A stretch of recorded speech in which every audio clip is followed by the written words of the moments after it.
Are you all familiar with a disease called facial arteriovenous malformation? I was born with this condition, causing a large bump to form at the center of my face. This is a congenital disease, where arteries and veins, which normally have different roles, somehow become connected, allowing blood to flow between them and resulting in a large blood clot in that area. From a young age, I underwent numerous surgeries, each one causing further distortion of my face. And during my school years, particularly in elementary school, I was terribly teased by the boys in my class. This facial disorder, impossible to hide no matter how hard I tried, led to severe self-consciousness. I honestly thought I would end my life without ever experiencing love or marriage, believing there would be no one who could love someone with such an ugly appearance. I seriously thought so, at least until I met him. I, Sophia, was a hopelessly negative person, lacking self-confidence, and recognized by others as such. Although I was somewhat influenced by what people said about my disease, the existence of my family, especially my sister, was what really exasperated my complex. You see, my sister Mia has beautiful double-fold eyelids, long lashes, a perfectly shaped nose. She's as pretty as a doll and is often complimented. My parents were extremely proud of her and frequently gifted her new clothes, shoes, and hair accessories.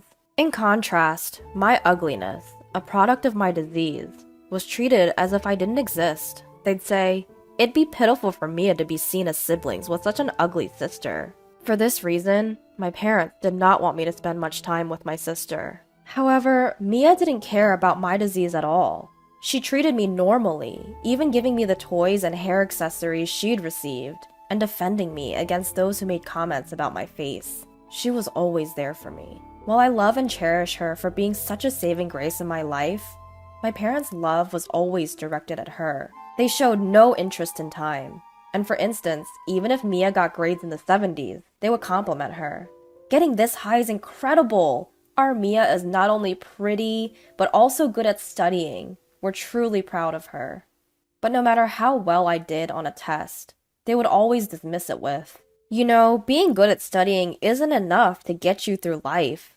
In this world, even if you're not very smart, you can get by if you're attractive and pleasant. Since you're not good looking, I think you're going to have a hard life." When I found a pretty dress I liked, they'd say, "It might look good on Mia, but it wouldn't suit your face. You'll just become a laughingstock, so you better not wear it." When I showed interest in makeup and bought a magazine with my own allowance, they'd tell me, "Makeup can't cover up to your level. It's a waste of time." They kept comparing me to Mia, and every single thing I did was denied, and I lost confidence, more and more. Mia often protested against my parents' attitude towards me, but that just made things worse. That's when I realized there really is no place for me in this family. And it's not like I had a place at school either.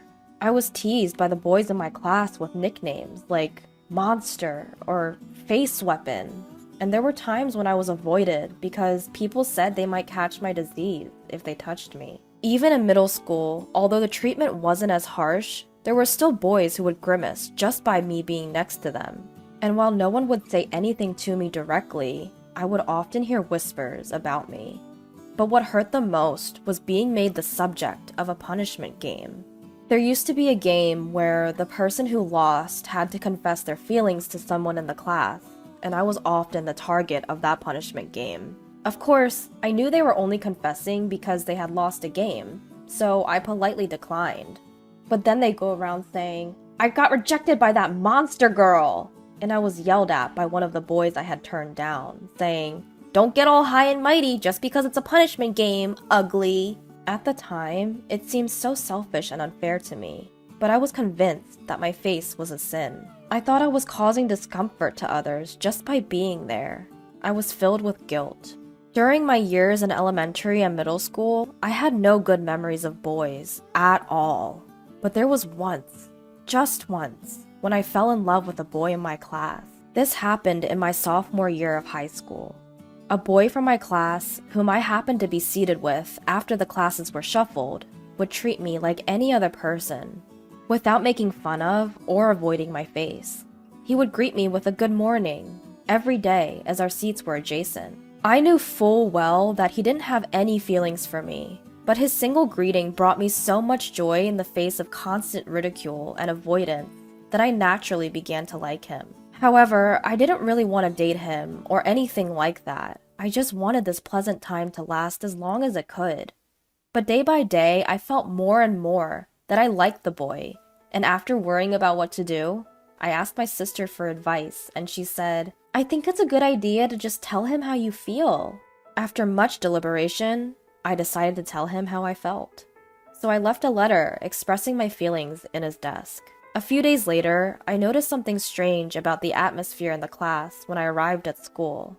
It was as if everyone was murmuring and glancing in my direction. As I was wondering what was going on, the boy, who had arrived at school before me, approached me and asked, "Hey, did you put this letter in my desk?" I responded by silently nodding, my gaze fixed to the ground. In that moment, I heard a sound above my head as if something was tearing, and the next moment, pieces of my torn letter were falling into my sight. It's troublesome when something like this happens. What are you going to do if strange rumors start spreading? You fell in love just because I greeted you out of politeness? How inexperienced in love are you? I didn't mean anything by it. If I gave you the wrong impression, I'm sorry. He said this, and for some reason, the class erupted in applause and cheers. And I heard comments like, "Wow, you've got guts," and "That's a bit sad, isn't it?" After that, my memory is a blur, and the next thing I knew, I was at home. But I don't remember anything about the journey. All I can remember is the feeling of guilt and despair. After that incident, I couldn't bring myself to go to school anymore, and I stopped attending. When my parents heard about what happened, instead of being on my side, they said, "His reaction was justified. You caused trouble, so you should apologize." Eventually, they began to scold me for not going to school for such a trivial reason, and tried to force me to go, but I just couldn't get myself to move. In the end, I dropped out of high school and became a recluse. After I became a shut-in, my older sister was worried and repeatedly tried to communicate with me. In contrast, our parents would either verbally abuse me in front of my room every morning or forcefully enter my room to berate me directly. They'd hurl insults such as, "We never should have had you," or "You're such a disgrace," causing me to despair every day, wondering why I even existed. Apparently, my sister noticed my situation and consulted our grandparents on our mother's side. The following day, they came to hear my story, and after learning about the events at school and our parents' subsequent reactions, they were furious. They scolded our parents, saying, "We will take care of her," and came to my rescue. My grandparents did not abandon me, even though I was in a state of despair. They faced me directly, and with their support, along with my sisters, I gradually started to recover. Although it was only my desire to end my life that had quieted down. I was unable to erase my fear and mistrust towards the opposite sex, no matter how hard I tried. However, my grandfather would always encourage me, saying, "There will be a time when you can be happy in any way without having to get married. We just want you to be happy in any way you want to live. So forget about the guy who said terrible things to you. It's a waste of time to keep remembering such a person. We may not have much time left, but you still have many futures ahead of you." My grandmother also always reassured me, saying that as long as I was happy, that was all that mattered. She would often compliment me, saying things like, "Your skin is so glowing, it makes me jealous," or "Your eyes are as beautiful as jewels." My sister would also visit our grandparents' house and spend time chatting with me. We'd read magazines together, discuss cute cosmetics, and generally enjoy our time. After living like this for about 3 years, I began to feel motivated to do something. I decided to start studying again to get my high school equivalency diploma, which I eventually acquired. Afterwards, I started looking for work I could do from home, and slowly started to earn income. The income was less than what others made working outside, but considering the days when I had shut myself in and was in a state of despair, I felt that I had grown quite a bit. However, I was still scared of comments about my appearance, so I couldn't go outside. This was how I was living at my grandparents' house, when my parents suddenly showed up one day. They hadn't even bothered to make a single phone call since I moved to my grandparents' house. But they stormed in, saying they had something to discuss with me. They announced, "There's a marriage proposal for you. The prospective groom is the son of a medical foundation representative. Apparently, he also has some issues and has a hard time finding a spouse. So the focus has now turned to you. But isn't this great? He's rich and he's willing to take someone like you who's been a burden on society." I was taken aback by this sudden turn of events, but my grandparents stepped in to help. They argued that it was unreasonable to make decisions without considering my feelings. My father, who seemed to speak convincingly, responded, "This might be the last chance for her. She's had so many painful experiences because of her appearance. Why not consider this as a chance for happiness?" The face of the man in the marriage document was mostly hidden by his bangs and wasn't clear, but I could make out his plump physique and the contours of his face. I understood instantly that he was probably also being forced into marriage to get rid of some problem. Or maybe he was an extreme eccentric who liked unusual things. But even if I rejected the proposal here, it seemed like the negotiations with the other family were already in progress. They seemed like a wealthy family, and my parents would undoubtedly try to force me into the marriage. If I ran away from this, it could potentially have negative repercussions on my grandparents. For the sake of my grandparents who have protected me from that day until now, I made up my mind. I understand. I will accept this proposal. Upon hearing these words, my grandparents' eyes widened. They embraced me and tried to persuade me numerous times. "You don't have to go along with such a ridiculous proposition." However, I told them through tears, "Grandma, Grandpa, until that day, I had lost all hope in life. But because you were by my side, I was able to enjoy living until now. I can't thank you enough, but I don't want to cause any more trouble, so I've decided to accept this marriage proposal. Maybe, like Dad said, this is my last chance." My grandparents cried soundlessly and hugged me tightly. And then a few days later, I had to meet with the man from the proposal and his parents. I hadn't expected that this meeting would change my fate at all.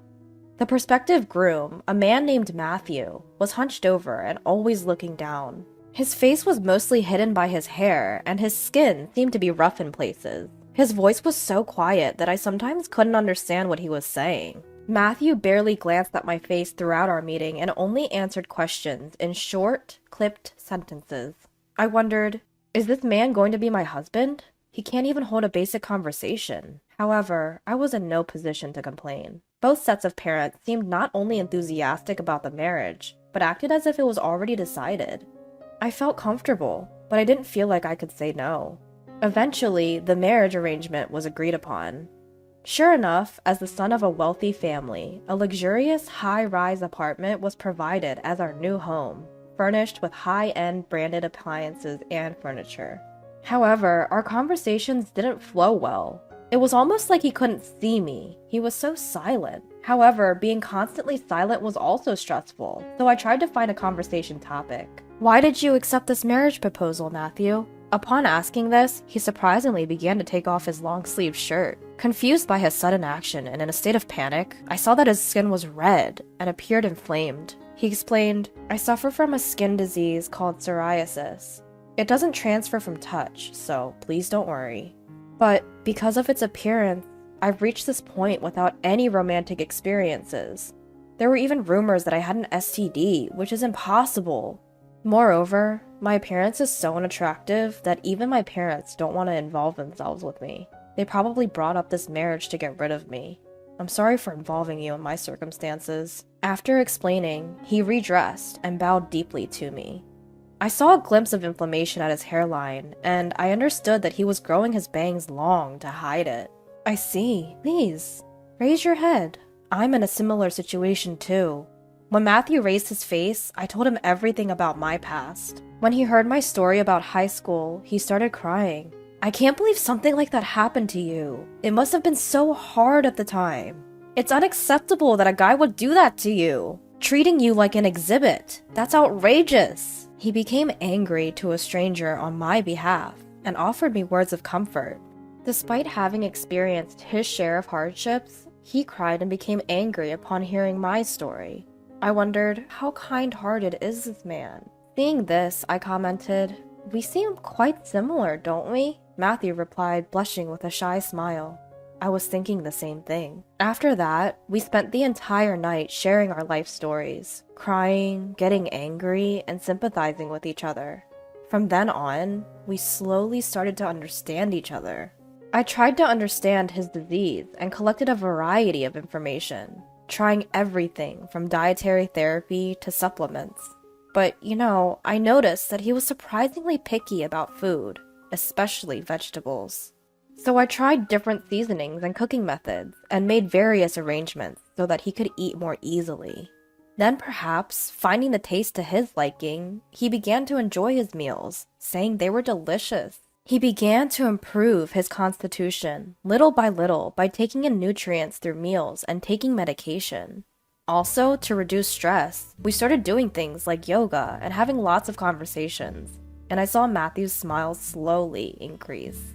Matthew never made a nasty comment about my face, but rather, he repeatedly praised me, saying, "Cute," while blushing.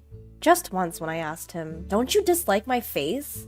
he told me, "Not at all. It's part of your character, and I think it's cute. And you've managed to stand up on your own despite going through tough times. I don't think there's another woman who's as strong and wonderful as you." His words gave me a profound sense of comfort. Over the following few years, we carried out a plan to improve Matthew's physical condition. As a result, his skin inflammation calmed down a bit, and the inflammation at his hairline became less noticeable. Moreover, thanks to his disciplined lifestyle, he lost weight and turned into a slim and smart-looking Matthew. I couldn't help but fall in love with him all over again. When he tidied up his obstructive bangs, it suited him very well. Matthew, who had been shy about his skin condition until now, said, "I can't show Sophia an unsightly figure." He became more confident, and the impression of the people at his office slowly changed for the better. Apparently, he hadn't told anyone about his disease, assuming they wouldn't understand. When he finally opened up about it, he was surprised that everyone accepted him. They even told him, "Why didn't you tell us? Trust us more." One day, while we were spending such days, Matthew suddenly said, "Hey, do you want to have a wedding ceremony?" Even though I had become a bit more positive since marrying him, I was still afraid of appearing in front of a large crowd. When I hesitated, he said, "If you really hate the idea, of course we don't have to. But I thought it would be a good way to express our gratitude to the people at my company who helped me. But the fact that I can even think like this is all thanks to you, Sophia. The old me would have thought that a wedding ceremony was impossible because I didn't want my dirty skin to be seen. But thanks to your cooperation, my symptoms have calmed down. So I think I can face forward more than before." His gentle words moved me, and after a lot of soul-searching, I decided that I wanted to take a step forward and agreed to have a wedding ceremony. But I don't have any friends, so the only ones I invited were my parents, grandparents, and my sister. However, when it was less than 4 months until the wedding, my sister was found to be pregnant. To be safe, my sister decided to absent herself. So in the end, only my parents and grandparents attended. My grandparents were happy to participate, but my parents clearly disliked the idea. However, they couldn't refuse due to their status, so they participated reluctantly. The same was true for Matthew's parents. They didn't seem happy at all, but because some of their foundation's associates and people they knew were attending, they reluctantly agreed to come. But both sets of parents were good at maintaining appearances, so in front of the other guests, they said things they didn't really think, such as, "We struggled with his illness, but we're glad that he has grown up so well," or, "We're proud of our child, who has lived strongly without being defeated by prejudice," all the while pretending to be moved to tears. The guests, fooled by our parents' false tears and words, even shed a few sympathetic tears, which only added to my astonishment at their audacity in wanting to be seen in a good light despite everything. But Matthew was not one to silently endure our parents' deceit. When it was time for the groom's letter to be read aloud, he chose that moment to speak about his past. He spoke about how he had endured a difficult time as a student because of prejudice and discrimination due to his skin disease. Despite his condition not being contagious, no one would touch anything he had touched. But meeting and marrying me had given him a more positive outlook. He also said, "Both my wife and I have received terrible treatment from our own parents. My wife was constantly compared to her older sister and was verbally abused her whole life. When she stopped going to school due to cruel comments from her classmates about her facial disease in high school, her parents never took her seriously and even said she should apologize to anyone who had to confess to her because of her face. This hurt her so deeply that she could hardly go outside. I too was frequently berated by my parents about my skin, being called dirty over and over again. Here is the proof. With that, he played a recording of his parents berating him for his skin condition. The voice recording included terrible comments like, "Your skin makes us uncomfortable to look at," and "We should have never had a child with such dirty skin." His parents tried to stop the recording, but it was too late. The cold stares of the listeners pierced them, and they were dumbstruck. My parents also seemed extremely uncomfortable as whispers circulated around them. Despite the awkward conclusion to our wedding ceremony, many of the invited guests expressed their understanding towards us, with comments like, "You've worked hard until now," and "We'll keep supporting you." However, this public revelation later became a big issue. It turned out that Matthew's parents headed a non-profit organization dedicated to supporting disabled individuals, based on the principle of creating a society where people with disabilities can live easily. The revelation that they had been cruel to their own child who suffered from a skin disease became a problem. Eventually, the criticism and opposition from those around them didn't stop, and they were forced to step down from their leadership positions in the organization. As for my parents, it was revealed that they had accepted a substantial dowry to marry me off to Matthew, and they started being referred to as beasts who sold their own child for money by those around them. However, they squandered that dowry for their own selfish desires, and with no knowledge whatsoever, decided to dabble in stocks, leading to a huge loss. Eventually, they ended up in debt due to the tune of over $200,000. Far exceeding the amount of the dowry they received. They had the audacity to ask for our help, but we firmly refused. Even when they came knocking a few more times, we moved away and changed our phone numbers. Now, we're living peacefully together. I guess there really is such a thing as a destined meeting. I am incredibly happy right now. Though the start was rocky, meeting Matthew and marrying him has made me feel truly blessed. Thank you for watching until the end. I hope to see you again in the next video.